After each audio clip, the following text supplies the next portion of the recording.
सत्य का सत्य कार्य, यानी सांख्य की दृष्टि सूक्ष्म है। इसके मत से कार्य वस्तुतः कारण में वर्तमान रहता है। सांख्य की दृष्टि को सूक्ष्म बताया गया है। मतलब यही है कि जो ऋषि थे वो बहुत ही सोचते समझते थे और महातत्व की जैसी बात बताई है, सूक्ष्म है, अति सूक्ष्म है। तो जिसको बुद्धि बोलते हैं, जो इसकी चलती है, तो सांख्य की दृष्टि सूक्ष्म बताया गया है, यानी सोचने समझने की जो है वो बहुत ही गहन है, गहराई से है। और इसके मत से कार्य यानी वस्तुतः कारण में वर्तमान रहता है। कारण से कार्य की उत्पत्ति का अर्थ है अव्यक्त से व्यक्त होना। यानी और एक्सप्लेन किया जा रहा है कि कोई कार्य, भाई हमको कोई काम करना है तो कोई ना कोई विशेष कारण होगा उसकी कि भाई हमको क्यों ऐसा करना है, क्या हो सकता है। और फिर इसमें इसका और बताया जाता है कि अव्यक्त या व्यक्त होना। कुछ ऐसी चीजें होती हैं जो हम केवल अनुभव करते हैं, हम बताते नहीं है, बोलते नहीं है, और कुछ ऐसे हैं कि जिसका हम वर्णन करते हैं कि हमको ऐसे काम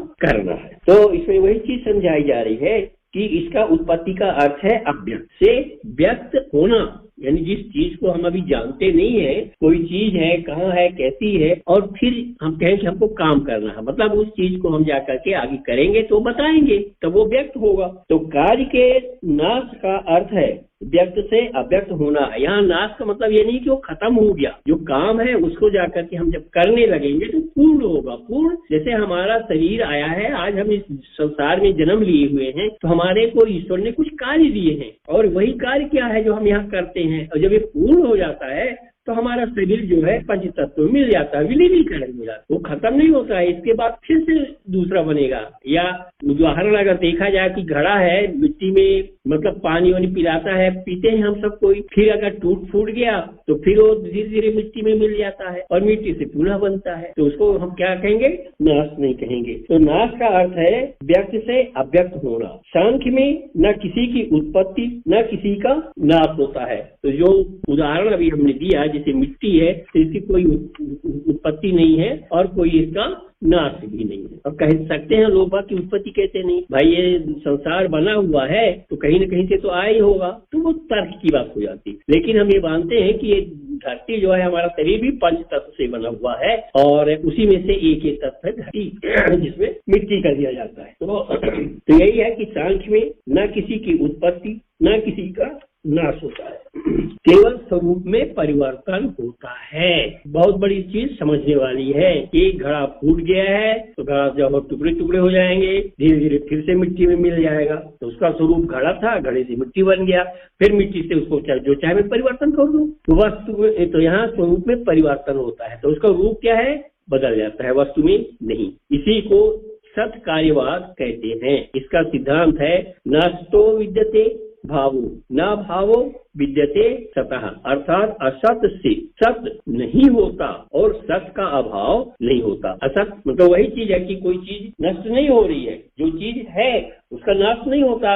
अब हवा है, उसका क्या नाश होगा। आज हमारे पास आई, हमने श्वसन क्रिया करी, हमारा प्राण तत्व हमारे खून में मिली और इसके बाद फिर वो हम श्वास से बाहर निकाल दिया, या हम जो कार्य करते हैं तो उससे हमारी एनर्जी खत्म होती है, लेकिन फिर वो परिवर्तन होता रहता है। तो ये चीज चलती रहती, परिवर्तन जिसको कहते हैं, रूप का परिवर्तन, स्वरूप बदल जाता है, जो इसमें बताया गया है। तो कहते हैं किसी को सत्कार्यवाद कहते हैं। इसका सिद्धांत है नास्तो विद्यते भावो न भावो विद्यते सतः, यानी असत से सत नहीं होता और सत का अभाव नहीं होता। ईश्वर कृष्ण ने सत कार्य को सिद्ध करने के लिए 5 युक्तियां दी हैं। 5 युक्तियां जो इसमें नीचे दी गई हैं, असद करणाद उपादान गृहणात सर्व संभवाभावात सक्तस्य शक्य करणात कारण भावाच सत्कार्यम, ये दिए गए हैं। तो पहला है असद करणात। असद करणात यानी असतः अकरणात, अर्थात जो नहीं है, असत आ लगा हुआ है ना, और सत मतलब है, असतः जो नहीं है, उसमें उत्पन्न करने की सामर्थ्य नहीं, अकरण है। भाई जो चीज नहीं है तो कैसे उत्पन्न होगी। खरहे यानी खरगोश की सींग जो असत है, कभी कुछ उत्पन्न नहीं कर सकती। कहते हैं क्या खरगोश की सींग होती है, कहावत भी बनी है। तो जब है ही नहीं है तो उससे क्या होगा, कुछ भी नहीं हो सकता। मतलब जो चीज है ही नहीं है उससे क्या बात पैदा होगा। ये चीजें समझाने की कोशिश करी जा रही कि जहाँ कुछ है उसी से चीज बनेगी। अगर धरती है तो धरती से मिट्टी, मिट्टी से चीजें बनेगी, जल है तो जल से कोई चीज बनेगी, और जब है ही नहीं तो उससे क्या बनेगा। तो असत करणात, असतः करणात यानी जो नहीं है उसको उत्पन्न करने की सामर्थ्य नहीं है। तो उदाहरण देके समझा दिया गया कि खरहे की सींग नहीं है तो उससे कैसे कुछ हो सकता है।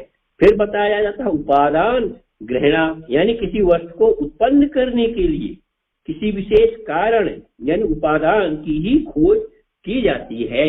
यानी जैसे हम सोचते हैं कि भाई कोई चीज को हमको आज मिट्टी खोदना है तो हम सोचेंगे ना कि कहाँ से हम मिट्टी निकाल सकते हैं, फावड़ा लेंगे, कुदाली लेंगे। तो ये बताया जा रहा। तो किसी वस्तु को उत्पन्न करने के लिए किसी विशेष कारण की ही खोज की जाती है, अर्थात वो विशेष कारण उस कार्य से किसी प्रकार संबंध होने के कारण ही उसे उत्पन्न कर सकता है, अन्यथा नहीं। अब जैसे हमको सांख्य दर्शन पढ़ना है तो हमको किताब लेनी पड़ेगी ना, या किताब ढूंढनी पड़ेगी, तो यही कारण है इसमें।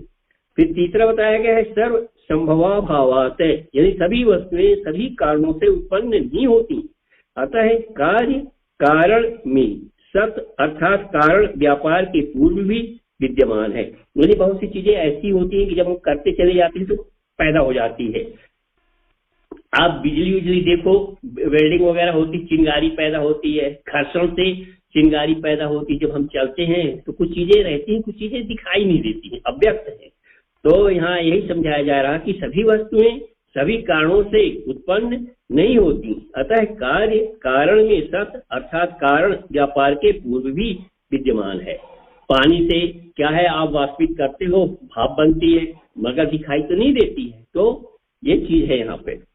फिर आया सक्तस्य शक्य करणात्, यानी किसी कारण में कोई शक्ति है। कारण की व्याख्या चल रही है, किसी कारण में कोई शक्ति है जिससे कोई विशेष कार्य उत्पन्न होता है।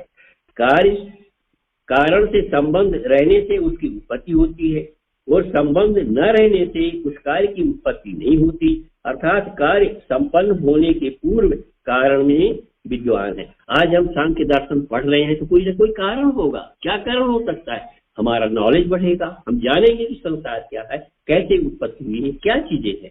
तो यहाँ यही समझाया रहा कि सत्य शक्ति कारण, यानी कारण में कोई शक्ति है जिसे कोई विशेष कार्य उत्पन्न होता है। फिर आएगा कारण भावात् है पांचवा। तो सांख्य में कारण और कार्य में अभेद या तादात्म्य संबंध माना जाता है। तो जो सांख्य दर्शन है इसमें कारण भी है, कार्य भी है, और अभेद या तादात्म्य जिसमें कोई भेदभाव नहीं माना जाता ना, और एकाकार या क्या बोलते हैं कंसंट्रेशन, ऐसे होता तादात्म्य एकाकार संबंध माना जाता है। ऐसी स्थिति में यदि कारण है तो कार्य भी है, ऐसा मानना पड़ेगा। यानी हमको आज पढ़ना है तो कोई काम करना है, तो पढ़ना भी एक काम है, तो कोई ना कोई कारण होगा, तो हमको ज्ञान प्राप्त करना है, इस तरह से। अतएव कारण में कार्य विद्यमान है, ये मानना पड़ता है, यही सत्कार्यवाद है। जय गुरुदेव दीदी।